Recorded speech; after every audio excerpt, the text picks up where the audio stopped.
بسم اللہ الرحمن الرحیم۔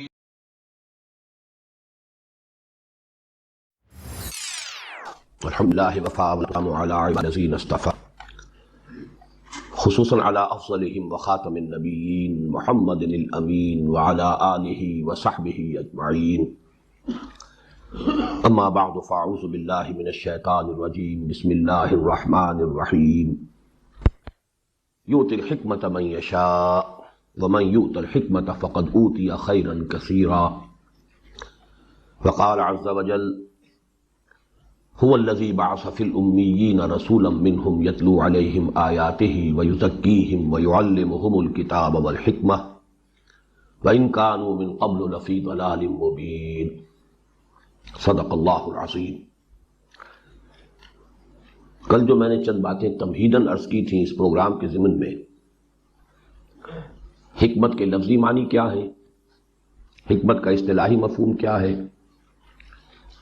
ہمارے مطالعہ قرآن حکیم کے منتخب نصاب میں حکمت کن کن مراحل پر اس کا ذکر ہوا ہے،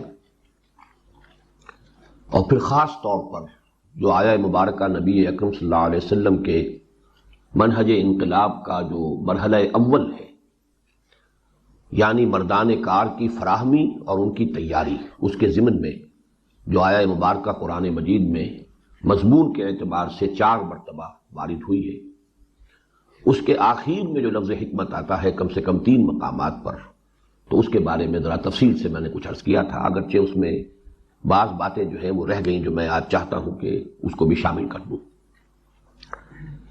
ایک بات تو میں عرض کر چکا ہوں کہ یہ حکمت قرآن میں ہے، کوئی خارج از قرآن شے نہیں ہے۔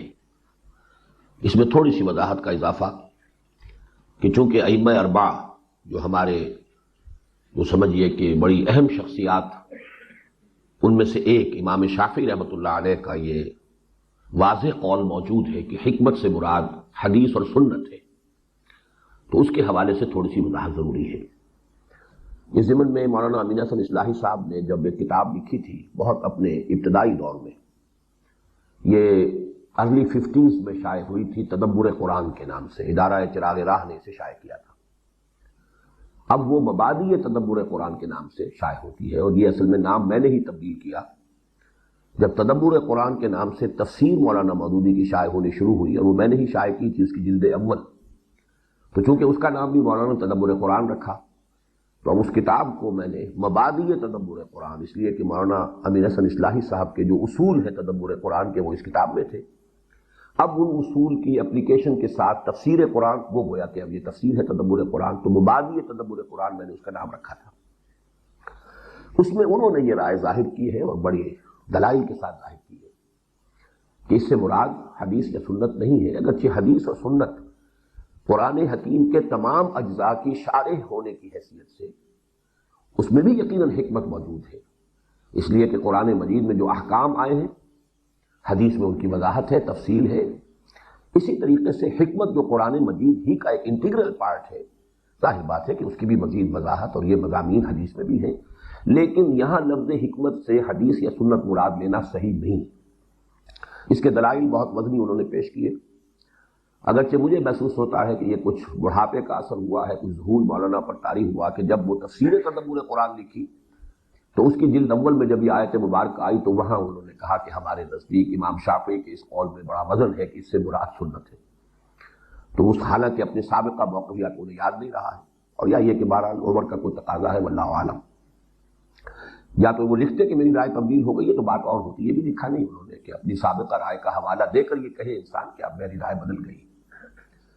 بہرحال ایک تو یہ کہ میں اسی موقف پر قائم ہوں کہ اس سے مراد قرآن مجید ہی کا ایک حصہ ہے، یہ 4 حصے قرآن ہی کے ہیں، وہ جو آیات ہیں کہ جن سے انسان کے اندر سے ایک شعور کے اندر سے اللہ کا ایمان اور معرفت ابھر کر اس کے اندر پیدا ہوتا ہے، یہ آیات سے اس کو بیان کیا گیا، یتلو علیہم آیاتہ، اس کے نتیجے میں تزکیہ، اس لیے کہ وہ غلط فکر کی جڑیں کٹ گئیں، صحیح فکر استوار ہو گیا، تو وہ غلط اعمال اور اخلاق جو تھے وہ خود بخود پت جھڑ کے پتوں کی طرح جھڑ گئے، اور اس کے بعد پھر اب مرحلہ آیا تعلیم کتاب، اور کتاب سے مراد مولانا اصلاحی کی رائے بھی ہے، میری بھی رائے ہے، اس سے مراد ہے احکام، اس لیے کہ جہاں کہیں قرآن مجید میں کسی شے کی فرضیت کا لفظ آتا ہے تو وہاں کتب علیکم الصیام، کتب علیکم القتال، کتب علیکم اذا حضر احدکم الموت ان ترک خیرا الوصیۃ للوالدین والاقربین ان الصلاۃ کانت علی المؤمنین کتابا موقوتا حتی یبلغ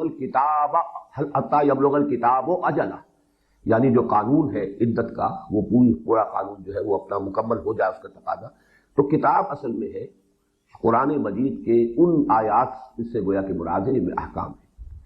تو آج جو مجھے عرض کرنا ہے وہ یہ ہے کہ حکمت اگرچہ قرآن مجید میں ہے، لیکن کل میں عرض کر چکا ہوں کہ وہ بطرز خفی ہے. وہ بطرز خفی اس لیے ہے، نمبر ایک کہ یہ صرف خواص کے لیے ہے، عوام اس کا تحمل کر ہی نہیں سکتے، لہذا یہ تکلیف معنی یطاق ہوتی کہ اس کو اس طریقے سے نمایاں کیا جائے. علامہ اقبال کا جملہ جو میں نے کل کوٹ کیا تھا، میں اسے ان کوالیفائڈ فارم میں صحیح نہیں سمجھتا. میرے نزدیک انہوں نے غلط بات کہی ہے اگر مطلقاً لیا جائے. لیکن اگر یہ کہا جائے کہ اپیرنٹلی قرآن مجید جو ہے وہ عمل پر زیادہ زور دیتا ہے بنسبت نظریے کے اور علم کے اور فکر کے، تو اپیرنٹلی کے لفظ کے اضافے کے ساتھ جملہ صحیح ہو جائے گا. قرآن از اے بک which emphasizes deed rather than thought یا ideas. اپیرنٹلی کا لفظ اس میں بڑھا دیجئے تو جملہ صحیح ہے، لیکن اگر مطلقاً کہا جائے گا تو غلط ہے. اس لیے کہ قرآن مجید نے جس قدر زور دیا ہے لعلکم تعقلون، لعلہم یعقلون، اس پر جس قدر غور دیا ہے، افلم یتفکروا، کیا یہ غور نہیں کرتے؟ تفکر، تدبر، تعقل، اور جس طریقے سے کہ انسان کے انقوا کو اپیل کیا، هل يستوي الاعمى والبصير هل يستوي الذين يعلمون والذين لا يعلمون، علم کی فضیلت، علم کا مقام کی، تو میں سمجھتا ہوں کہ ایمفیسس وہاں پر اس پر بہت زیادہ ہے. البتہ چونکہ وہ جو اعلیٰ حکمت کے مضامین ہے وہ سب کی ذہنی گرفت میں آنے والی شے نہیں ہے، لہذا عوام الناس کے لیے، اور اس کی سب سے بڑی نمایاں مثال کہ جو عوام تھے عرب کے، ان کے اعتبار سے بالخصوص یہ تکلیف مالا یطاق ہوتا. اس میں اس بات کا اضافہ کیجئے کہ اصل میں وہ منہج انقلاب نبوی کے اعتبار سے جب اس آیت کا ہم مطالعہ کرتے ہیں تو تعلیم کتاب پر آ کر بات مکمل ہو جاتی ہے. پہلے ایک شخص کو انفرادی طور پر اس کے ذہن میں جو غلط نظریات تھے ان کا ازالہ کر دیا آپ نے، صحیح فکر ایمان کا ان پہ قائم ہو گیا، تزکیہ اخلاق بھی ہو گیا. اب تو مزید یہی بات رہ گئی کہ اسے بتایا جائے یہ کرو یہ نہ کرو. شخصی سطح پر انقلاب مکمل ہو گیا، ایک انسان کی قلب ماہیت مکمل ہو گئی. اسی طرح کسی معاشرے میں، کسی قوم میں جو بھی اس کا برین ٹرسٹ ہے، پہلے اس کو آپ اپیل کرتے ہیں، اس کے نظریات کو بدلتے ہیں، وہاں پر ایک مضبوط نیوکلیس ایمان کا قائم کرتے ہیں، پھر اس کے اثرات معاشرے کے اندر متعدی ہوتے ہیں، پھیلتے ہیں، پھر وہاں ایک انقلاب آتا ہے، یعنی ایک اجتماعی طور پر ایسرٹ کرتے ہیں وہ نظریات اور اپنی قوت کا مظاہرہ کرتے ہیں، اور پھر جب وہ انقلاب آتا ہے پھر قوانین کی جو ہے وہ تنفیذ ہے، انقلاب مکمل ہو گیا. در حقیقت تعلیم حکمت ہے ہی اضافی شے اس پروسیس کی تکمیل کے بعد. اسی لیے میں نے اس کے لیے درجہ تخصص کے الفاظ استعمال کیے. نہ یہ سب کے لیے ہے، نہ یہ اس پروسیس کا انٹیگرل پارٹ ہے. وہ پروسیس جو ہے انقلابی وہ مکمل ہو جاتا ہے، یتلو علیہم آیاتہ ویزکیہم ویعلمہم الکتاب، مکمل ہے پروسیس. اب حکمت جو ہے اس اعتبار سے تو ہم کہہ سکتے ہیں کہ جیسا کہ میں نے کل عرض کیا تھا کہ ختم نبوت کے بعد اب جو اجتہادی بصیرت جو ہے وہ لازمی ہے کہ اس سے انسان آگے چل سکے، خود اپنا راستہ دیکھ سکے، اس کے لیے حکمت کی تعلیم ضروری ہے. لیکن یہ محدود چند لوگ ہوں گے، یہ سب لوگوں کا، عوام کا، ہر ایک کے لیے یہ تکلیف مالا یطاق بن جائے گی. اس اعتبار سے یہ واقعتاً درجہ تخصص ہے. اب ہم چل رہے ہیں اس حکمت کے جو مضامین ہمیں کوشش کرنی ہے کہ ان چند دنوں میں ان سے ہم گزریں. ان میں سب سے پہلا مسئلہ ہے زندگی، موت اور انسان کی حقیقت. اس کے بعد مراتب تخلیق، یا جس کے لیے ہمارے ہاں ایک اصطلاح جو ہے قدیم فلسفے میں اور تصوف میں چلی آ رہی ہے، تنزلات. اسی کے ضمن میں ایک بہت اہم اور بہت مشکل ترین مسئلہ ہے ربط حادث بالقدیم. چوتھا مضمون جو میں لینا چاہوں گا وہ ہے مراتب سعادت. اس سے آگے اگر کوئی ہمیں وقت مل گیا تو پھر اقسام علم، اور یہ جو مراتب ثلاثہ ہیں، ایمان، اسلام اور احسان، اس کے بارے میں کچھ مزید گفتگو. اور یہ کہ انشاءاللہ تعالیٰ کچھ نہ کچھ وقت ہم روزانہ سوال جواب کے لیے بھی، مزید وضاحتوں کے لیے بھی اس کو مختص کریں گے. زندگی، موت اور انسان کے نام سے یہ مضمون جو ہے میرا، جس کا ہم مطالعہ کریں گے، اگرچہ اس میں مطالعہ کرنے والی بات نہیں ہے، یہ بار بار چھپ چکا ہے، آپ میں سے اکثر نے پڑھا ہوگا، لیکن یہ کہ جو ایک اور اس کا حصہ ہے جو مجھے خاص طور پر آج بیان کرنا ہے، وہ ایک ہی مرتبہ ابھی تک شائع ہوا تھا اور وہ بہت سے حضرات کی نگاہوں سے نہیں گزرا ہوگا، اور وہ ثقیل ہے، مشکل ہے. اگرچہ قرآن مجید کے بڑے اہم مسائل اس سے حل ہوتے ہیں، تفسیری اعتبار سے بھی اور حکمت و فلسفہ کے اعتبار سے بھی، لیکن یہ کہ اس کی تمہید کے طور پر اس کا پڑھنا بھی ضروری ہے۔ اس میں یہی ہے کہ میں کوشش کروں گا کہ ریپڈ ریڈنگ ہو جائے۔ یہ مضامین بالکل سامنے کے ہیں، یوں سمجھیے، اور یہ جو اس میں پہلا مضمون ہے طویل، وہ یوں سمجھیے کہ میرا پہلا مضمون ہے جو میں اپنے اس مشن کے ضمن میں اس کا آغاز کرنے کے فیصلے کے ساتھ جب لاہور منتقل ہوا ہوں، تو جب میں نے کچھ مطالعہ قرآن کریم کے حلقے قائم کیے تھے، اس زمانے میں 66 میں نے یہ مضمون لکھا تھا۔ اور میں یہ سمجھتا ہوں کہ جہاں تک میرا مطالعہ قرآن کا تعلق ہے، حکمت کے مسائل سے متعلق، اس کی ایک شکل آپ کے سامنے آ جائے گی کہ جو میں نے آپ سے عرض کیا تھا کہ میں اپنی غور و فکر سوچ بچار کے ضمن میں لیٹ 50s میں اپنی آخری آراء تک پہنچ چکا تھا الحمدللہ۔ اس میں خاص طور پر ہم سٹارٹ اس سے کیوں کر رہے ہیں، اس کو اس لیے بھی سمجھیے، مادی سطح پر انسان کو سب سے زیادہ پیاری چیز زندگی ہے، اور سب سے زیادہ بری شے جو اسے نظر آتی ہے، جس سے وہ بچتا ہے حتی الامکان، وہ موت ہے مادی سطح پر۔ اس سے اوپر کا مسئلہ اور ہو جائے گا۔ اگر زندگی میں کوئی آدرش ہے، کوئی نصب العین ہے، کوئی آئیڈیل ہے، تو آدمی اپنی زندگی بھی اس آئیڈیل پر قربان کرنے کے لیے تیار ہو جاتا ہے۔ لیکن اس آدرش کا، آئیڈیل کا، نصب العین کا تعلق جو ہے وہ مادی وجود سے نہیں ہے، اس کا تسلق، اس کا تعلق کسی اور شے سے ہے۔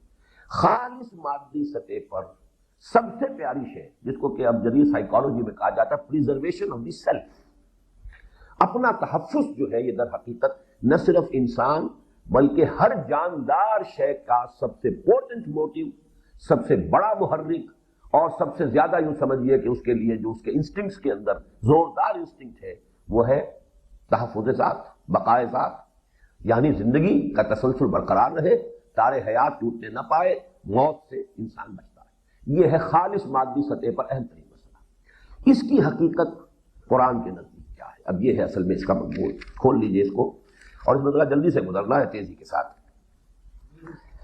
صفحہ 2 ہی پر اس کا جو بڑے ایک ریورس میں جو چیز شائع کی گئی ہے، یہ اس کا انٹروڈکشن ہے، یہ اصل مضمون کا حصہ نہیں ہے۔ یہ جب ہم اس کو کتابے کی شکل میں شائع کرنے لگے تو اس کا ایک صفحہ خالی نظر آیا، تو میں نے یہ ایک عبارت جو ہے اس کے مضمون کے انٹروڈکشن کے لیے لکھی۔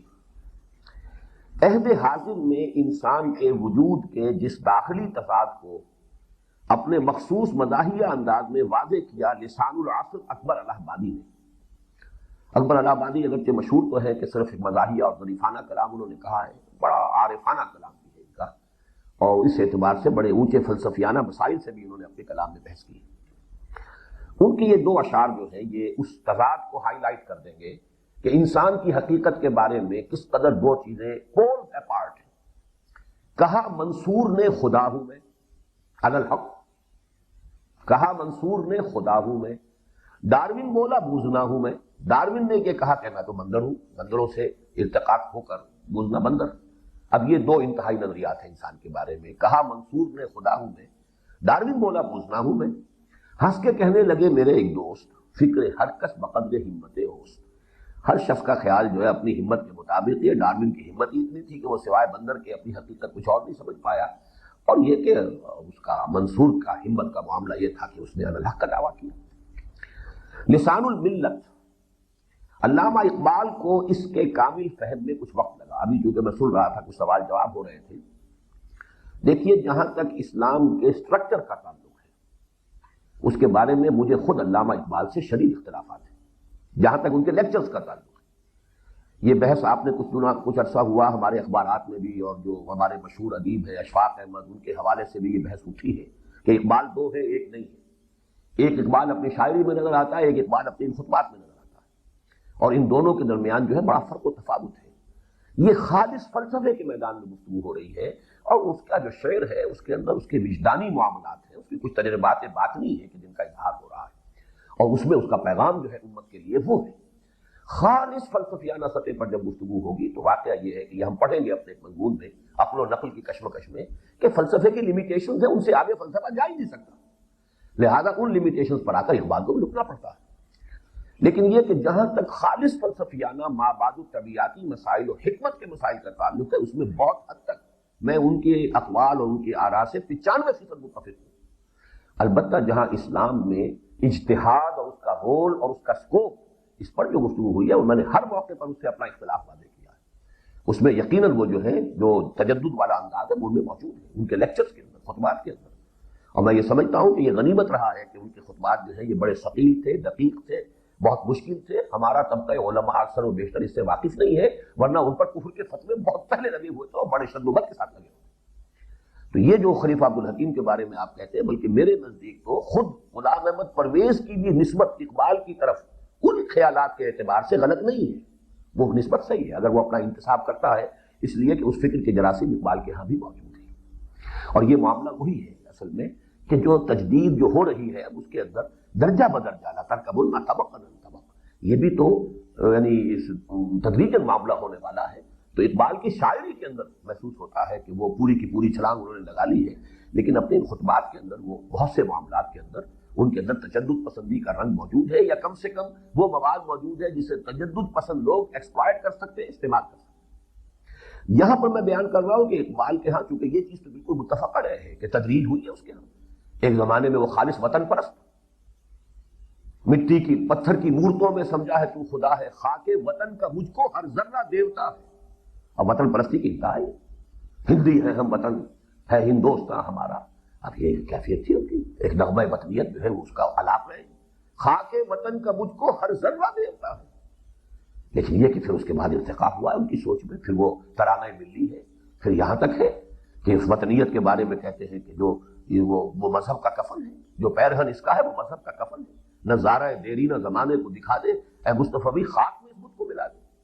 اور جب اقبال سے بعض اوقات یہ بات کہی گئی کہ آپ کا مثلا خاص معاملے میں قادیانیت کے معاملات میں پہلے وہ بہت نرم گوشہ رکھتے تھے، بلکہ یہ الفاظ بھی، ان کے بڑے بھائی تو قادیانی تھے، بڑے پختہ قادیانی تھے، شیخ عطا محمد، ان کے خاندان میں قادیانیت کافی تھی. اس لیے کہ سیالکوٹ جو ہے یہ تو بہت ہی براہ راست رد میں تھا. غلام احمد قادیانی کا جو بھی فکر پھیلا، یہی وجہ ہے کہ اس علاقے کے دیہات میں اب بھی جو ہے قادیانیت جو ہے بہت مضبوط گڑھ موجود ہے، پورے گاؤں جو ہے قادیانیوں کے. اس حوالے سے نوٹ کیجئے کہ اس کے خاندان میں بھی قادیانیت تھی. خود انہوں نے کہا تھا کہ اگر کسی کو صحیح اسلام کی تصویر دیکھنی ہو تو قادیان میں جا کے دیکھ لیں. یعنی وہ ایک مذہبی ماحول انہوں نے پیدا کیا تھا، ایک شخص امیر کی حیثیت سے تھا، ایک منظم ادارہ تھا. اور یہ کہ شاید اس وقت تک اس نے ابھی نبوت کا دعویٰ نہ کیا ہو، اقبال کی اس زمانے کی انفارمیشن جو یہ وہ نبوت کا دعویٰ تو بالکل آخری ایام میں کیا اس نے اپنی زندگی کے. بہرحال اس کے بعد جب وہ شدید تنقید کے مضامین لکھے انہوں نے قادیانیت کے خلاف، تو کچھ لوگوں نے کہا کہ آپ پہلے یہ کہتے تھے اب یہ کہہ رہے ہیں. تو بڑا پیارا جملہ انہوں نے کہا، only stones do not change. تو تسلیم کر لیا کہ پتھر نہیں بدلتے، انسان کا ذہن تو بدلتا ہے، انسان کی رائے بدلتی ہے، انسان کی سوچ بدلتی ہے، اس میں ارتقاء کے مراحل آتے ہیں. تو اس حوالے سے میری رائے بدل گئی ہے، ٹھیک ہے، only stones do not change. میری رائے تو بدلے گی، انسان کی رائے بدلے گی. تو بہرحال اس میں دیکھیے ذرا ارتقاء کہ حقیقت انسان کے بارے میں اقبال کن مراحل سے گزرا ہے. لسان الملت علامہ اقبال کو اس کے کامل فہم میں کچھ وقت لگا. ابتداءً تو انہیں انسان کا صرف خاکی وجود ہی نظر آیا، چنانچہ یہاں تک کہہ بیٹھے کہ عمل سے زندگی بنتی ہے جنت بھی جہنم بھی. یہ خاکی اپنی فطرت میں نہ نوری ہے نہ ناری ہے. گویا کہ انسان کی اصل صرف خاکی ہے. یہ خالص جو ہے یہ تو وہ ڈاروینین جو تصورات ہیں، حیوان ہی بس انسان ہے، ایک اپنی عمل کر کے جو ہے وہ چاہے وہ نوری بن جائے چاہے ناری بن جائے. لیکن بعد میں تدریجاً حقیقت منکشف ہوتی چلی گئی. چنانچہ بار جبریل میں فرماتے ہیں، خاکیو نوری نہاد بندہ مولا صفات، ہر دو جہاں سے غنی اس کا دل بے نیاز. اب یہاں معلوم ہوا کہ خاکی بھی ہے اور نوری نہاد بھی ہے اس کی. گویا کہ انسان کی حقیقت کے اندر یہ دونوں ایلیمنٹس موجود ہیں. اور آخر کار نہ صرف یہ کہ وہ اس قطعی اور حتمی نتیجے تک پہنچ گئے کہ ہماری اصل ذات یا انا یا خودی تو ہے ہی خالصتاً نوری الاصل، نقطۂ نوری کے نام وہ خودیست، زیر خاک ما شرار زندگیست. یہ خاک تو اوپر کا ڈھیر ہے، اصل میں اصل جو ہے خودی انا میں وہ تو ایک نورانی وجود ہے، وہ تو نوری ہے. نقطۂ نوری کے نام وہ خودیست. میں انا سے جب اپنے آپ کو تعبیر کر، میں انا سیلف کو تو خالص نوری ہے. بلکہ اس حقیقت کو بھی پا گئے کہ ہماری ہستی کا یہ نورانی عنصر دراصل خود خدا ہی کی ایک تجلی ہے. نور تجلی بھی اسی خاک میں پنہاں، غافل تو نرا صاحب ادراک نہیں ہے. اب اس کو ذرا نوٹ کیجئے، اس شعر کو سمجھیے. صاحب ادراک، ادراک جو ہے آپ کرتے ہیں کسی شے کا، خارجی شے کا. یہ ہماری مدرکات ہیں جن کے ذریعے سے آنکھ کان ادراک ہم کر رہے ہیں. باہر سے کسی چیز کا ادراک کیا ہم نے، ہمارے اندر سے کوئی شے نہیں نکل رہی ہے، خارج سے ہمارے اندر فیڈ ہو رہا ہے. جیسے کمپیوٹر کے اندر اپنا کچھ نہیں ہے، قطعاً کچھ نہیں ہے. کمپیوٹر میں تو جو کچھ آپ نے فیڈ کیا ہے وہ اس کو پروسیس کرتا ہے. تو کیا انسان بھی بس یہی کچھ ہے؟ نہیں، تجلی ہوتی ہے جو اندر سے برآمد ہوتی ہے۔ ایک شے ہے، نور ہے، وہ اپنے آپ کو ظاہر کرتا ہے۔ تو در حقیقت شخصیت انسانی کے یہ دو پہلو ہیں، ایک وہ خارج سے ادراکات جو کر رہا ہے، اس سے جو کچھ علم اسے حاصل ہو رہا ہے، تو یہ صاحب ادراک، لیکن یہ کہ دوسری طرف اس کے اندر کچھ ہے جو اپنا ظہور چاہتا ہے، جیسے نور اپنا ظہور چاہتا ہے، تو ہے نور تجلی بھی اسی خاک میں پنہاں، غافل تو نرا صاحب ادراک نہیں ہے۔ دم چیست پیام است شنیدی نہ شنیدی، در خاک تو یک جلوہ عام است نہ دیدی، دیدن دیگر آموز شنیدن دیگر آموز۔ کوئی اور سننا سیکھو، کوئی اور دیکھنا، یہ ایک ان آنکھوں سے دیکھنا ہے، ایک ان کانوں سے سننا ہے، ایک اور سننا بھی ہے، وہ کیا ہے وہ آج ہم اپنے مضمون میں پڑھیں گے، اور ایک اور دیکھنا بھی ہے، دیدن دیگر آموز شنیدن دیگر آموز۔ دم چیست پیام است، یہ تمہارا سانس جو آ رہا ہے یہ بھی ایک پیام ہے، کسی طرف سے پیغام آ رہا ہے۔ شنیدی نہ شنیدی، در خاک تو یک جلوہ عام است، تیری اسی خاکی وجود کے اندر یہ جلوہ گاہ ہے اللہ تعالیٰ کی، اسی میں تجلی باری تعالیٰ موجود ہے۔ نہ دیدی، دیکھتے نہیں ہو، دیدن دیگر آموز شنیدن دیگر آموز۔ کاش کہ عہد حاضر کے مسلمان کو اس دیدن دیگر اور شنیدن دیگر کی توفیق مل جائے، یہ کوئی اور دیکھنا، کچھ اور سننا، اس کی توفیق مل جائے، یہ میری دعا ہے۔ خدایا آرزو میری یہی ہے، میرا نور بصیرت عام کر دے۔ اب 2 صفحے آپ چھوڑ جائیے، یہ تو اس کا ایک۔ اب آئیے حقیقت زندگی۔ زندگی محض عناصر میں ظہور ترتیب کا نام ہے، یا اس پردہ زنگاری میں کوئی حقیقت کبریٰ معشوق بنی چھپی بیٹھی ہے؟ اب یہ 2 اشعار کا اس میں ہو رہا ہے۔ زندگی کیا ہے؟ عناصر میں ظہور ترتیب۔ موت کیا ہے؟ انہیں اجزاء کا پریشان ہونا۔ اس میں کوئی اور ایلیمنٹ نہیں آ رہا، کوئی بالا تر اعلیٰ تر، کوئی میٹا فزیکل ایلیمنٹ نہیں آ رہا۔ جس طریقے سے کہ کوئی چیزیں ہیں، 2 کیمیکلز ہیں، ان کے امتزاج سے ایک نیا مرکب بن گیا، وہ انہی کا امتزاج ہے۔ تو کیا زندگی بھی بس یہی کچھ ہے؟ عناصر ہی کے اندر ایک خاص ترتیب کے نتیجے میں زندگی پیدا ہو گئی۔ یہ خالص مادی نقطہ نظر ہے، اور آج کی دنیا کا یہی نقطہ نظر ہے۔ حیات نامی اس کا، اس کے سوا کوئی شے نہیں۔ اور جب وہ اجزاء پھر پریشان ہو گئے، جدا ہو گئے، منتشر ہو گئے، یہی بات ہے۔ یا دوسری شے، وہ دوسرا شعر دیکھیے، چرخ کو کب یہ سلیقہ ہے، ستم گاری میں کوئی معشوق ہے اس پردہ زنگاری میں۔ اس زندگی کے پردے میں کوئی اور حقیقت کبریٰ ہے جو معشوق بن کر چھپی بیٹھی ہے۔ اب یہ حقیقت کبریٰ ہمارے مطالعے کا حاصل کیا ہوگا؟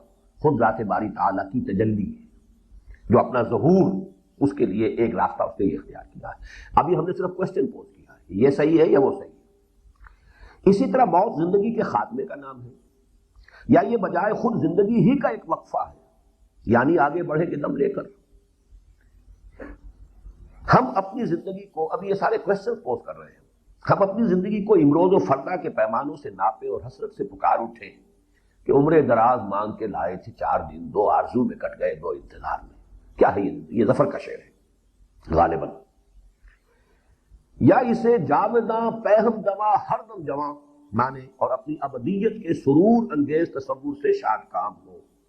اب اس میں بھی علامہ اقبال کے ایک شعر کو میں نے یہ نثر کے سانچے میں ڈالا ہے، تو اسے پیمانہ امروز فردا سے نہ ناپ، جاوداں پہم دماں ہر دم جواں ہے زندگی۔ اس میں تو بڑی موسیقیت بھی ہے اس شعر کے اندر۔ اب ظاہر بات ہے کہ اگر مجھے یہ محسوس ہو کہ میرا تو ہمیشہ وجود رہے گا، میں غیر فانی ہوں، تو کتنی ایک کیفیت انسان کو حاصل ہوگی اپنے اندر، جس کو میں نے کہا ہے کہ ایک سرور انگیز تصور سے شاد کام ہو۔ اس مسئلے کے حل کا سارا دار و مدار اس پر ہے کہ آیا ہم محض عالم محسوسات تک محدود رہنے کا فیصلہ کرتے ہیں اور صرف حواس خمسہ کی محدود دریافتوں پر اکتفا کرتے ہیں، یا عقل و وجدان کی قوتوں کو بھی کام میں لاتے ہیں۔ اب دیکھیے، یہ وہ شے ہے کہ جس کو فلسفے میں بھی مانا جاتا ہے کہ ایک تو آپ کے یہ حواس ظاہری ہے، سننا، دیکھنا، چکھنا، سونگنا، یہ سارے، اور کسی چیز کو ٹچ کرنا، چھونا، یہ حواس خمسہ ہے۔ لیکن یہ کہ ہمیشہ سے مانا جاتا رہا ہے کہ کوئی شے ہے جس کو آپ انٹیوشن کہتے ہیں، وجدان۔ کوئی چیز انسان کو اپنے اندر محسوس ہوتی ہے کہ نہ میں نے غور کر رہا تھا، نہ سوچ رہا تھا، اچانک کوئی بات آ گئی، اچھا میں اسے ثابت بھی نہیں کر سکتا، intuitively I feel like that, I can't prove it, I have no data to support it, میرے پاس کوئی دلائل نہیں ہے، کوئی اعداد و شمار نہیں ہے، میں بیان نہیں کر سکتا، میں ثابت نہیں کر سکتا، but I do feel, somehow I feel. تو یہ کیا ہے؟ یہ ہے وجدان۔ ایک وہ ہے کہ آپ نے سینس ڈیٹا کے اوپر بیس کیا ہے، اس کے اوپر دلائل سے استنباط کر کے استدلال استنتاج سے آپ ایک نتیجے تک پہنچے، اس کا صغرا کبرا ہے، اس سے نتیجے نکال رہے ہیں۔ ایک یہ کہ اچانک کوئی بات آئی ہے، دل میں ہے، تو اگر آپ اس کو وجدان کی قوتوں کو بھی بروئے کار لاتے ہیں اور اپنے من میں ڈوب کر سراغ زندگی کو پانے کی سعی کرتے ہیں، اپنے من میں ڈوب کر پا جا سراغ زندگی، یہ بھی اقبال کا مصرع ہے۔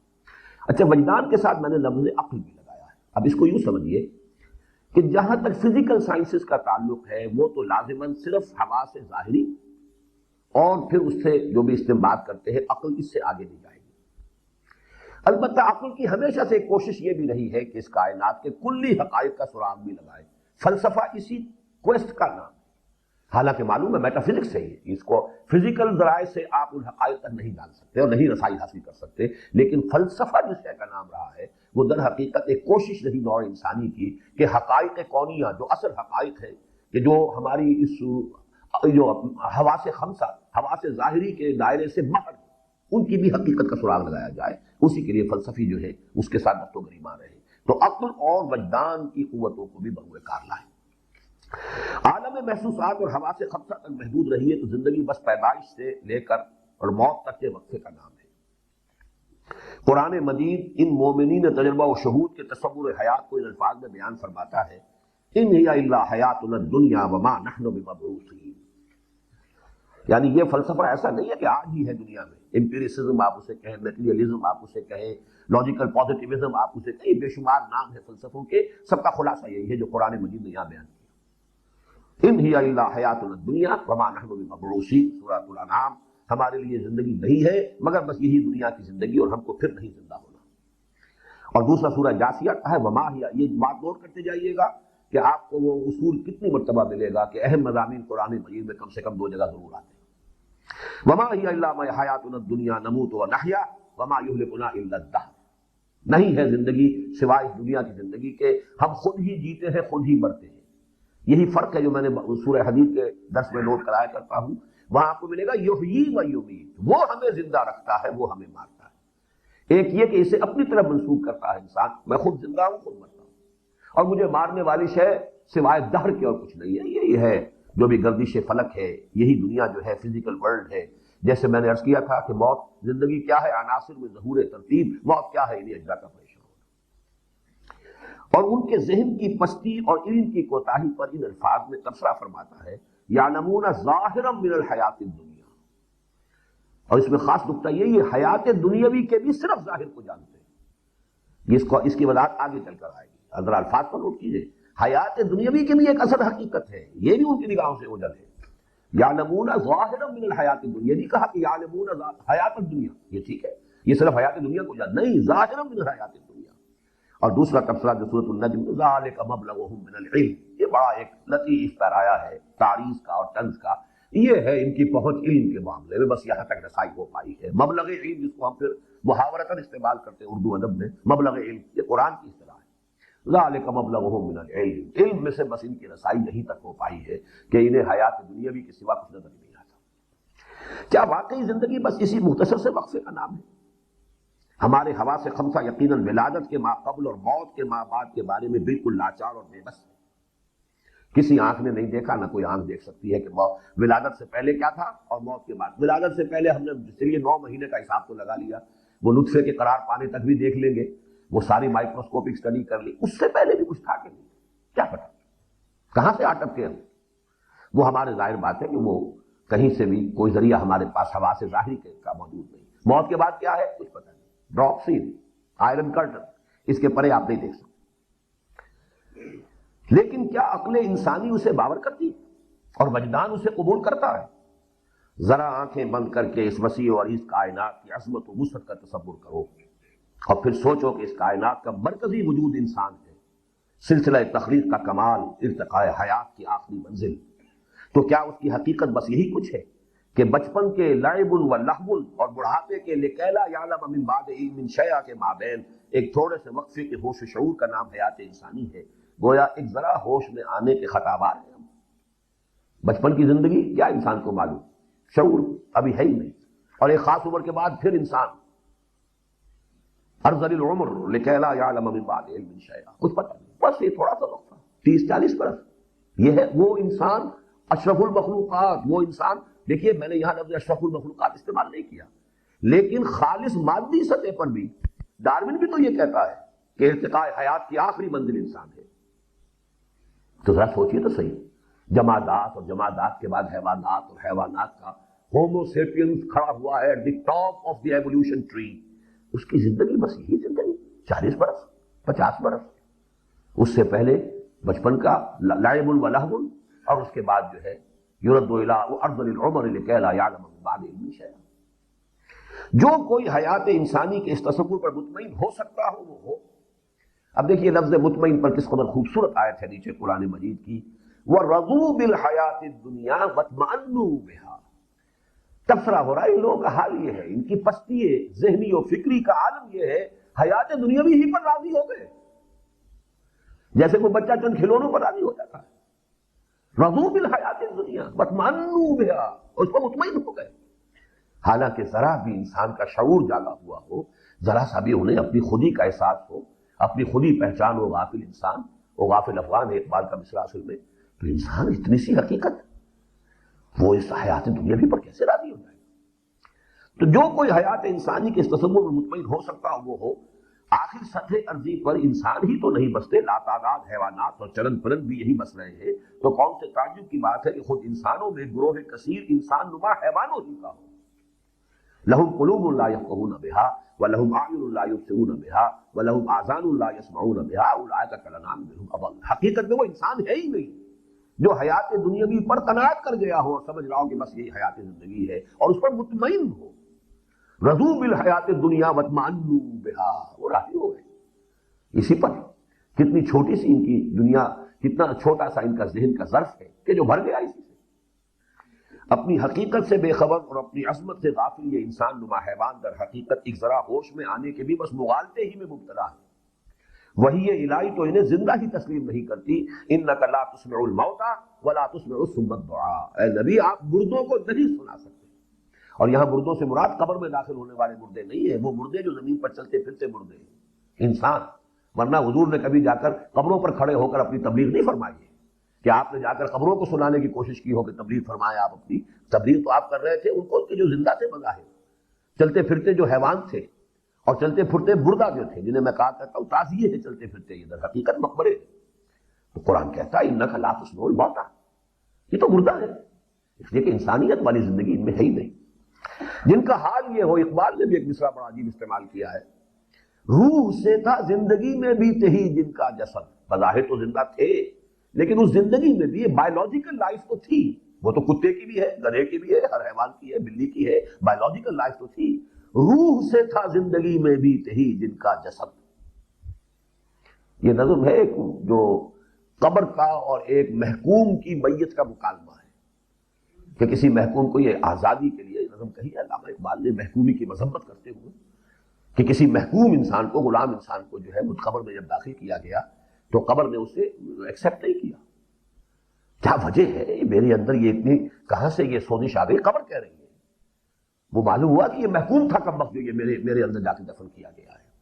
تو اس میں آتا ہے کہ بانگ اسرافیل ان کو زندہ کر سکتی نہیں، روح سے تھا زندگی میں بھی تہی جن کا جسد.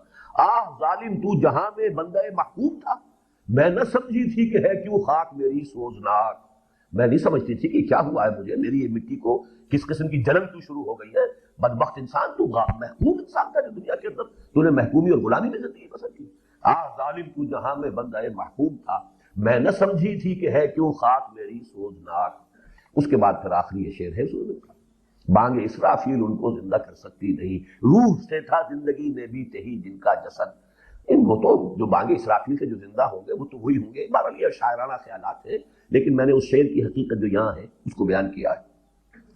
جن کا حال یہ ہو کہ روح سے تھا زندگی میں بھی تہی جن کا جسد، وہ کب حیات انسانی کے لطیف حقائق کا ادراک کر سکتے ہیں. قفس حواس کے ان زندانیوں، الفاظ نوٹ کیجئے، قفس حواس کے یہ زندانی، کیا مطلب؟ جو یہ طے کر لیتے ہیں، جنہوں نے لمٹ کر لیا ہے کہ ہم صرف وہی شے مانیں گے جو ہمارے حواس کی گرفت میں آئے. دس از دی کرکس آف دی میٹر. اس آج کی تہذیب کا اصل جو لب لباب ہے یہ ہے. اور اس کے برعکس کیا ہے؟ یؤمنون بالغیب. قرآن مجید آغاز کرتا ہے ہدن للمتقین الذین یؤمنون بالغیب، ایک وہ لوگ ہیں کہ جو ہمارے تجربے میں جو شے آ رہی ہے، جو ویریفائبل ہے، جس کو ہم دیکھ سکتے ہیں، چکھ سکتے ہیں، سن سکتے ہیں، بہرحال وہ ہے کہ اس کو ہم مانیں گے. باقی ہے یا نہیں ہے، ہو سکتا ہے ہو، نہیں ہے نہ ہو، کیا پتا کس نے دیکھا کس نے بتایا، ہے بھی تو وہ لا یعبا بہی ہے، اس کی طرف کوئی توجہ کرنے کی ضرورت نہیں ہے، کوئی اہم شے نہیں ہے. اصل شے تو یہ زندگی ہے. وہ جو میرا ابتدائی جو ہے وہ پہلا پیرا ہے اسلام کی نشأت ثانیہ نامی کتاب سے، کہ اس تہذیب کا اصل جو ہے وہ خلاصہ یہ ہے کہ تین چیزوں پر مقدم ہو گئی ہیں. خدا پر کائنات مقدم ہو گئی، روح پر مادہ مقدم ہو گیا، حیات اخروی پر حیات دنیاوی مقدم ہو گئی. انکار ہو یا نہ ہو، مقدم یہ ہے، اہم یہ ہے، اصل حقیقت کی. یہ وہ ہے جنہوں نے اپنے آپ کو اس دائرے میں محصور کر لیا. قفس سے حواس کے ان زندانیوں کو کون باور کرا سکتا ہے کہ ایسے کچھ تار بھی ہیں ساز حقیقت میں نہاں، چھو سکے گا نہ جنہیں زخم مضراب حواس. حقائق ایسے بھی ہیں اس کائنات کے کہ جو حواس کی گرفت میں نہیں آ سکتے. کنفیوشس کا جملہ آپ نے میرے دروس میں سنا ہوگا، جس کو میں نے بارہا کوٹ کیا ہے. There is nothing more real than what cannot be seen, and there is nothing more certain than what cannot be heard. یعنی ان حقیقتوں سے زیادہ یقینی حقیقت کوئی نہیں کہ جو ان کانوں سے نہیں سنی جا سکتی، صرف دل کے کانوں سے سنی جا سکتی. یہ جملہ میں نے ایڈ کر دیا، صرف دل کے کانوں سے سنی جا سکتی. یہ ہے وہ شنیدن دیگر، دوسری قسم کا سننا. اور اس سے زیادہ حقیقی اور واقعی چیزیں اور کوئی نہیں ہے جو ان آنکھوں سے نہیں دیکھی جا سکتی، بلکہ جنہیں صرف دل کی آنکھ سے دیکھا جا سکتا. یعنی کنفیوشس نے صرف لا کہا ہے، الا کا اضافہ میں کر رہا ہوں. There is nothing more certain than what cannot be seen, but it can be seen through the eyes of the heart. There is nothing more certain that cannot be heard through these ears, but they can be heard through the ears of the heart. یہ ہم بعد میں پڑھیں گے. ہاں، جن کا ذہن اس 4 دن کی عمر دراز پر مطمئن نہ ہوتا ہو، عمر دراز مان کے لائے تھے 4 دن، 2 آرزو میں کٹ گئے، 2 انتظار میں. یہ ہے ظفر کا شعر. جن کے جسد خاکی میں حیات حقیقی کروٹیں، یہ اصل میں یہ جو ہے عقل اور منطق سے زیادہ وجدانی بنیاد پر یہ مضمون ہے، اس کو سمجھ لیجیے. جس کو انسان کے اپنے اندر حیات حقیقی کروٹیں لیتی محسوس ہو، اور جنہیں خود اپنے اندر ہی کی کوئی چیز اپنی عظمت کی جانب اشارے کرتی محسوس ہو، انہیں محسوس ہو کہ نہیں انسان میرا حیوان تو نہیں ہو سکتا، میری زندگی بس یہ مختصر 30 40 50 60 برس کی زندگی تو نہیں ہو سکتی. اندر سے کوئی گواہی ہو، اس لیے کہ اگر وہ ہے اندر، اس کی حقیقت زندہ ہے، تو یہ گواہی اندر سے ابھرے گی. ان کے ضمیر پر جب نزول کتاب ہوتا ہے، یہ جب ہم پڑھتے ہیں ایمان کی ماہیت، تو ایک نور فطرت ہے اور ایک پھر نور وحی ہے. یہاں اسی چیز کو مختلف الفاظ میں بیان کیا گیا کہ وہ فطرت اندر سے زندہ ہے، جو اندر سے کہہ رہی ہے کہ نہیں یہ کچھ نہیں، صرف یہی انسان، ایک مادی وجود نہیں، کوئی اور حقیقت بھی میری ہے. اور پھر اس کے اوپر نور وحی کا جب نزول ہوتا ہے، ان کے ضمیر پر نزول کتاب ہوتا ہے. تیرے ضمیر پہ جب تک نہ ہو نزول کتاب، گرہ کشا ہے نہ راضی نہ صاحب کشاف، تو حقیقت حیات کی گرہ کھلتی ہے. گرہ کشا ہے نہ راضی نہ صاحب کشاف، تو حقیقت حیات کی گرہ کھلتی ہے، اور وحی الہی کی بدلی سے حقائق کی بارش ہوتی ہے. تو ان کی عقل و وجدان کی پیاسی زمین کو ایسے محسوس ہوتا ہے جیسے اسے بعین ہی وہی چیز مل گئی جس کی اسے پیاس تھی. اور تب وہ حیات انسانی جو حواس خمسہ کی بندگی میں گھٹ کر جو کماب نظر آتی تھی، ذہن انسانی کے ان کے چنگل سے آزاد ہوتے ہی ایک بحر بے قرار کی صورت اختیار کر لیتی ہے.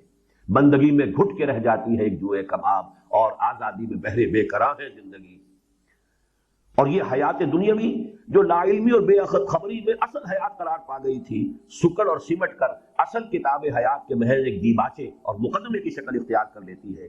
سائقہ حق کون کر اعلان کرتا ہے، وَإِنَّ الدَّارَ الْآخِرَةَ لَهِيَ الْحَيَوَانُ. اصل زندگی تو آخرت کی زندگی ہے. اور انسانوں کے اس عظیم ہجوم پر نظر ڈالتے ہوئے جو حیات دنیاوی کے لہو و لعب بھی کو اصل حیات قرار دے بیٹھا ہے، حسرت کے ساتھ پکارتا ہے، لو کانوا یعلمون، کاش کہ انہیں معلوم ہوتا. اب یہ لو کانوا یعلمون، کاش کہ انہیں معلوم ہوتا، انہیں معلوم ہی نہیں. تو زندگی کے یہ شب و روز جو ہے، بس انہیں کو زندگی اپنی حقیقت سمجھ بیٹھے ہو. پھر کبھی ڈانٹا جاتا ہے، کلا بل تحبون العاجلہ وتذرون الآخرہ، کوئی نہیں، بس تم دنیا سے محبت کرتے ہو اور آخرت کو تم نے ترجیح دیا ہے. اور کبھی شکوہ کیا جاتا ہے، بل تؤثرون الحیات الدنیا والآخرۃ خیر وابقیٰ، تم حیات دنیاوی کو ترجیح دیتے ہو، حالانکہ آخرت بہتر بھی ہے اور باقی بھی. اللہ اللہ کیا انقلاب ہے، کہاں یہ ذہن کی تنگی کہ زندگی بس یہی زندگی ہے، اور کہاں یہ وسعت نظر کہ حیات انسانی ابدی اور سرمدی ہے جس کی کوئی انتہا نہیں۔ کجا یہ کہ مایوس کن تصور، کجا یہ مایوس کن تصور کہ موت سلسلہ حیات کا اختتام ہے، اور کجا اس حقیقت کا ادراک کہ موت تو اصل زندگی کا شاہدرہ ہے۔ اس موت سے تو ہم اصل زندگی کے شہر میں داخل ہوں گے۔ یہ شاہدرہ جو لاہور کا ہے، اور شاہدرہ دلی کے بھی پار تھا، جمنا پار دلی کا شاہدرہ، کہ جو شاہدرہ ہے داخلے ہونے کی جگہ، تو اصل حیات کے اندر داخلہ جو ہے وہ اصل میں موت کے ذریعے سے ہے۔ کجا یہ کہ ایک تصور یہ ہے کہ موت پر زندگی ختم ہو گئی، زمین و آسمان کا انقلاب۔ تیری جو ابتدا نہیں میری بھی انتہا نہیں۔ لیکن ذرا نوٹ کیجئے، یہ آپ نے سمجھ رہے ہو یہ کیسے کہہ دیا ابدی اور سرمدی اور لا انتہا، یہ تو ہمارے عقائد میں ہے۔ آخرت کی زندگی ابدی زندگی، تو ہمارا خاتمہ کہاں ہوا پھر؟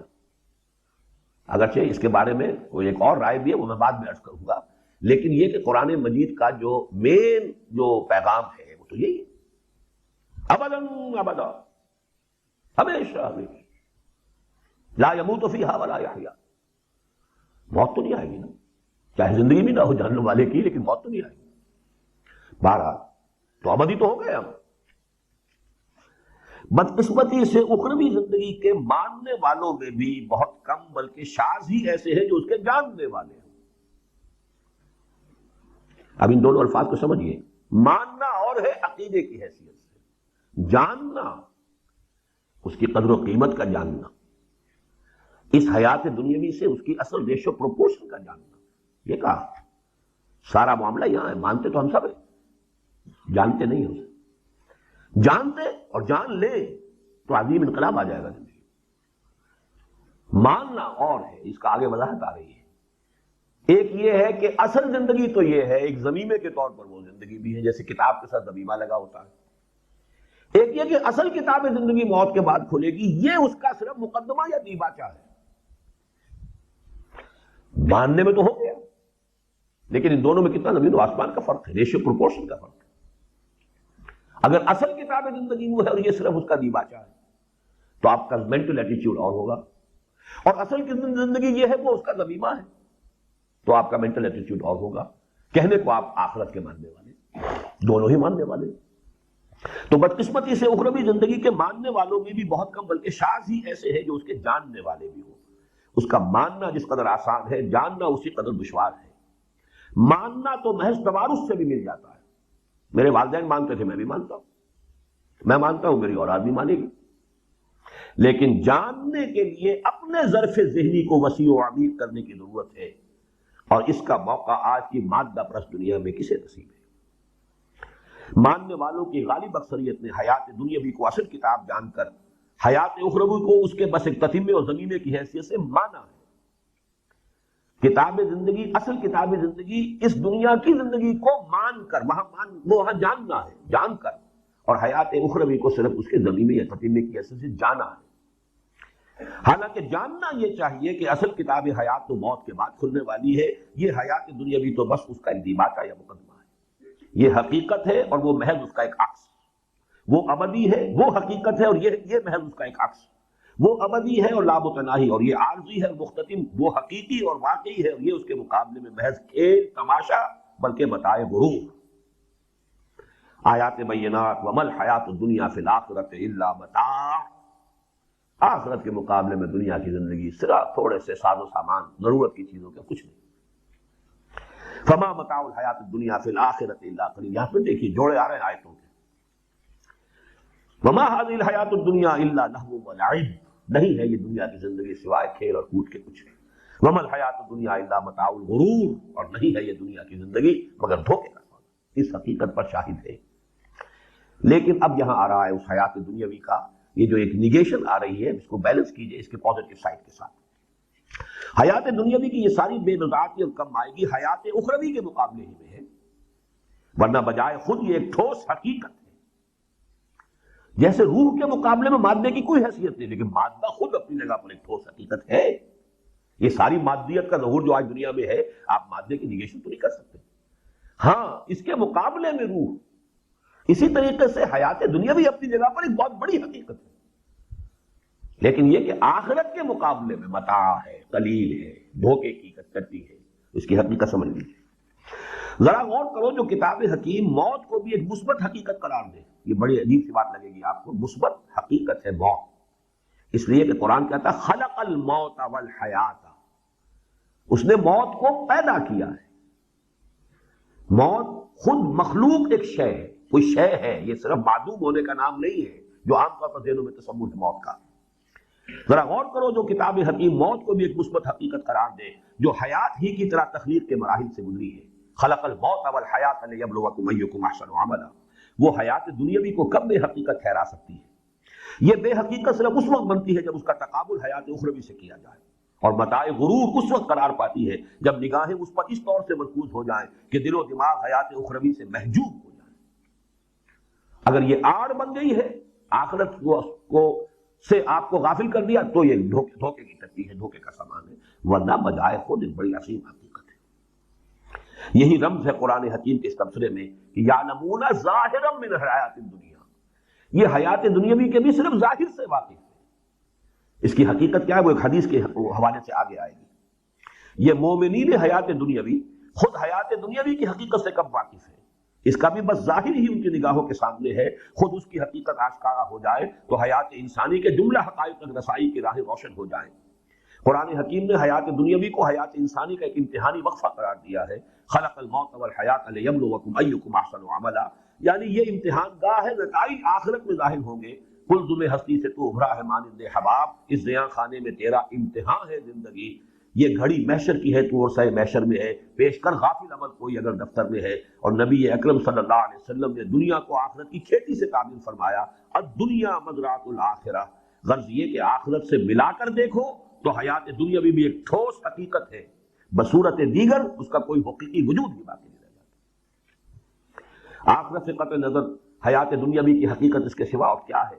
اعلموا انما الحیات الدنیا لعب ولہو وزینۃ وتفاخر بینکم وتکاثر فی الاموال والاولاد، لیکن بچپن کے کھیل کود، نوجوانی کی آرائش و زیبائش اور بناؤ سنگھار، شباب کے فخر و مباحات اور کہولت کے تکاثر و اموال و اولاد کے انہی ادوار سے گزرتے ہوئے، اس کی وضاحت اس لیے نہیں کر رہا کہ سورہ حدید کی آیت ہے اور اس کا درس تو آپ سب لوگوں نے سنا ہوا ہے۔ انہی ادوار سے گزرتے ہوئے ایک ذرا ہوش میں آنے سے حیات دنیاوی ایک حقیقت کبریٰ اور نعمت غیر مترقبہ کی صورت میں جلوہ گر ہوتی ہے، اور اگر یہ ہو جائے تو بس یہی حاصل حیات ہے، اگرچہ ایک دردناک حقیقت ہے کہ یہ ہوش کسی کو نصیب ہوتا ہے۔ وما یلقاها الا الذین صبروا وما یلقاها الا ذو حظ عظیم۔ ہوش میں آ کر اگر حقیقت کی کوئی جھلک دیکھ پاؤ اور پھر اسی کی رخ زیبا کے پرستار اور اسی کی زلف گراگیر کے اسیر ہو جاؤ تو یہی سرمایہ حیات ہے۔ پھر جب تک یہاں رہو گے چین اور سکون سے رہو گے اور احق بالامن قرار پاؤ گے۔ یہ سورہ انعام کی وہ آیت، قل ای الفریقین احق بالامن ان کنتم تعلمون، اور اسی کا نام ہے کہ نہ حزن رہے گا اور نہ کوئی رنج ہے اور نہ خوف ہے۔ الا ان اولیاء اللہ لا خوف علیہم ولا هم یحزنون۔ حقیقت کبریٰ جو میں نے یہاں لفظ استعمال کیا وہ ذات باری تعالیٰ ہے کہ اسی بچپن کے کھیل کود اور نوجوانی کی بناؤ سنگھار اور پھر جوانی کا وہ فخر و مباحات اور بڑھاپے اور کہولت کی وہ تکاثر فی الاموال والاولاد کے گزرتے ہوئے حقیقت کبریٰ کی کوئی جھلک دیکھ لی، یعنی اللہ تعالیٰ کی کوئی معرفت حاصل ہو گئی اور پھر اسی کی زلف گراگیر کے اسیر ہو گئے، اسی کی محبت، اسی کا عشق، وہی تمہاری زندگی کا اصل سرمایہ بن گیا۔ تو یہ بس ذرا سے ہوش میں آنا اور ذرا سا اپنے رب کو پہچان لینا اور ذرا سا اسی کی محبت میں گرفتار ہو جانا، یہ اگر ہو جائے تو اسی کا نام ولایت ہے۔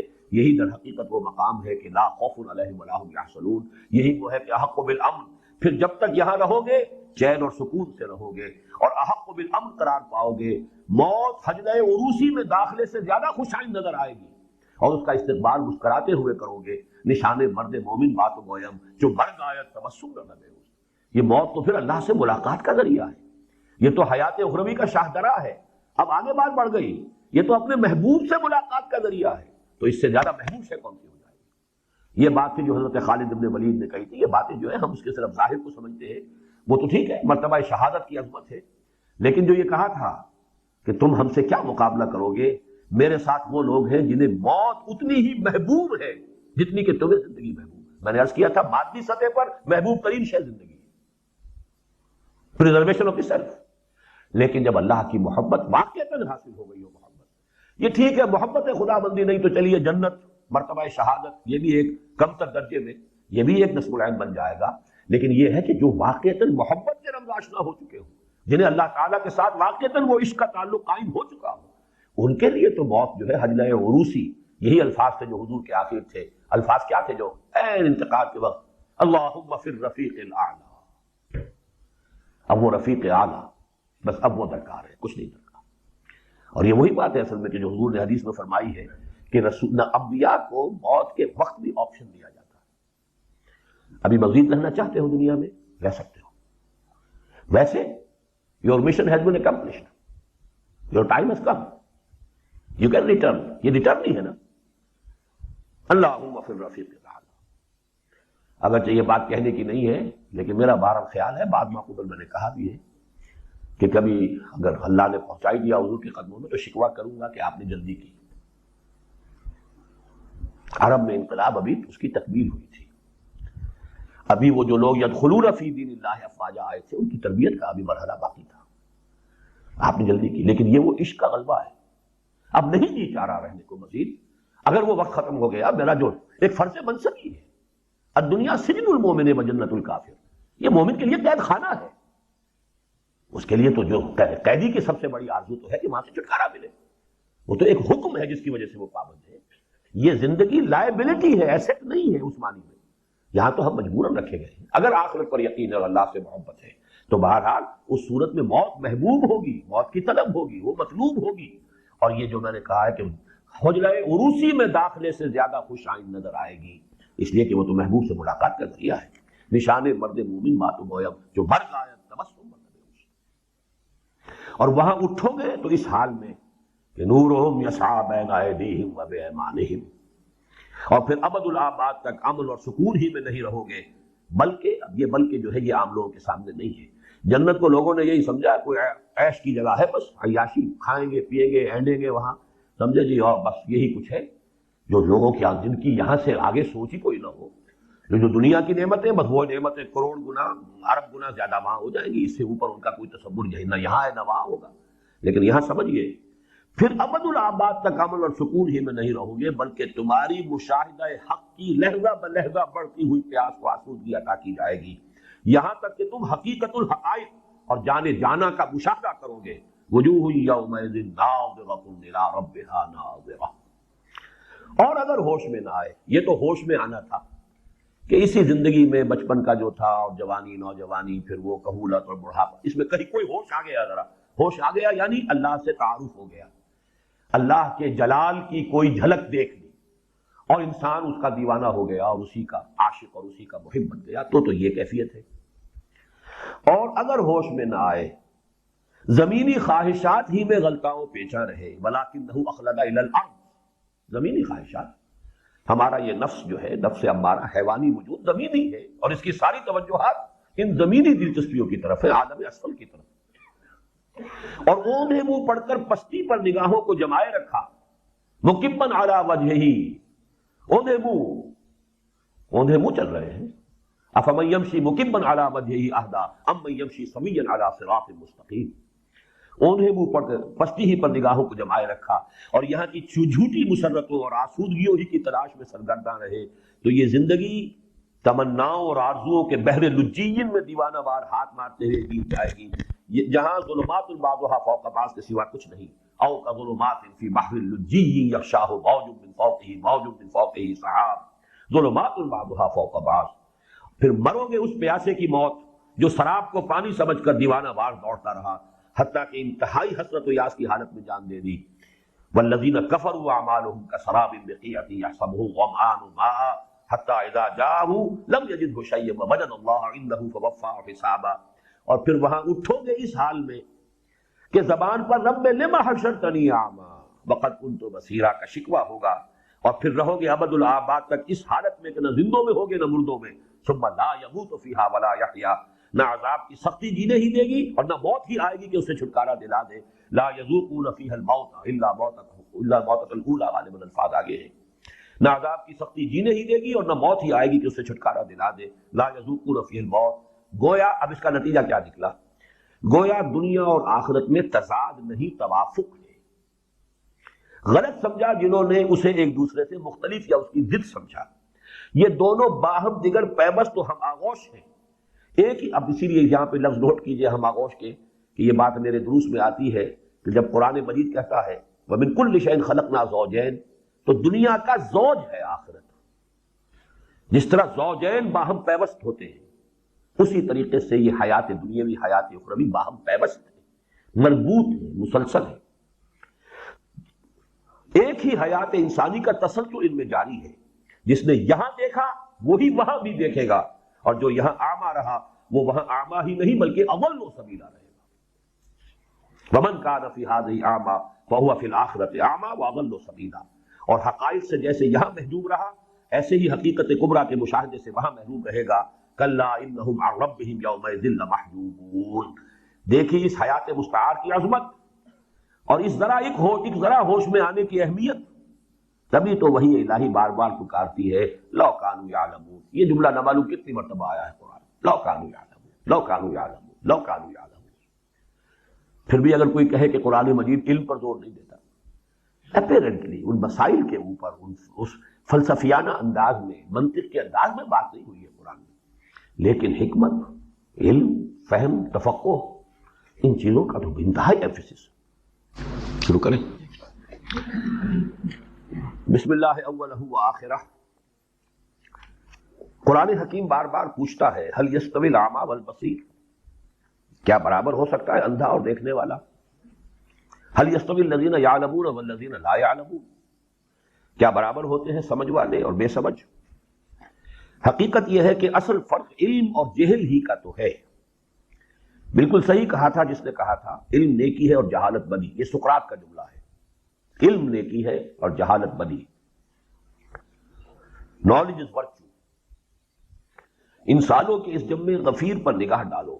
اب یہ ذرا صرف ان تین چیزوں کو محسوس کیجئے، صرف یہ کوئی عقلی وقلی باتیں نہیں ہیں۔ جیسا میں نے کہا اس مضمون کا جو مبدا ہے وہ وجدان ہے بجائے منطق کے۔ انسانوں کے اس جم غفیر پر نظر ڈالو جو زمین میں بس رہا ہے، اور دیدہ بینا کو وا کرو۔ دیدہ بینا وہ دل کی آنکھ۔ یہ ساری جہل ہی کی تو بساط پھیلی ہوئی ہے۔ کون سے تعجب کی بات ہے اگر پیدائش سے موت تک کے وقفے ہی کو زندگی سمجھنے والے انسان نما حیوانوں کا یہ ہجوم چھوٹی چھوٹی چیزوں پر لڑے اور کٹ مرے، ایک دوسرے پر جھپٹے اور غرائے۔ بالکل ٹھیک دیکھا تھا اس صاحب چشم حقیقت بین نے جس نے انسانوں کی بستی میں بجائے انسانوں کے کتوں اور بھیڑیوں اور سوروں کو چلتے پھرتے دیکھا۔ یہ مشاہدہ تھا کہ جو مولانا احمد علی رحمۃ اللہ علیہ کو ان کی نوجوانی میں کسی بزرگ نے کرایا تھا۔ وہ واقعہ یہ بیان کرتے ہیں کہ میں یہاں کشمیری بازار میں، اس زمانے میں وہ اصل میں نظر بند تھے لاہور میں، یعنی قید میں نہیں تھے لیکن لاہور سے باہر نہیں جا سکتے تھے۔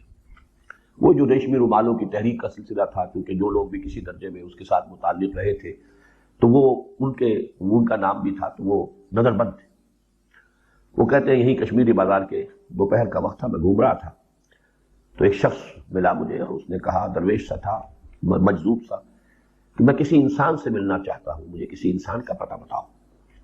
انہوں نے اپنی اسی نوجوانی کی کیفیت میں وہ استہزاء کہا، یہ انسان بھی نظر آ رہا ہے آپ کو، یہ سارا بھرا بازار ہے، یہ دکانیں ہیں، جس سے چاہو مل لو۔ تو اس نے اچانک یہ کہا کہ کہاں ہے انسان، مجھے تو کوئی انسان نظر نہیں آ رہا۔ وہ کہتے ہیں مولانا احمد علی کہ اس پر جو میری اپنی کیفیت ہوئی کہ میں نے جو دیکھا تو کسی دکان پر بندر بیٹھا نظر آیا، کسی پر سور، کوئی بھیڑیا، کوئی، یہ مجھے بھی نظر آئی۔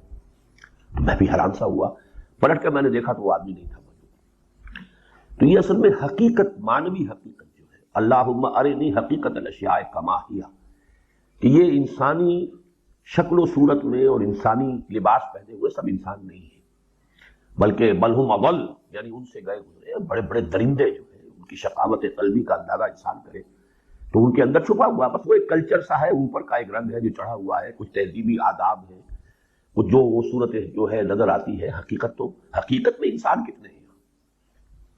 انہی الا حیاتنا الدنیا کے جہل مرکب کے بطن سے حرص و لالچ، حسد و بغض، غیظ و غضب، دشمنی و عداوت کے سوا اور کیا جنم پا سکتا ہے؟ یہ جھوٹی مسرتوں اور آسودگیوں کی تلاش میں سرگرداں، حقیر سی آرزو اور تمناؤں کے پھندوں میں گرفتار، اور طول عمل کے سراب پر دم توڑتے ہوئے انسان اسی تصور حیات کا شاہکار تو ہے.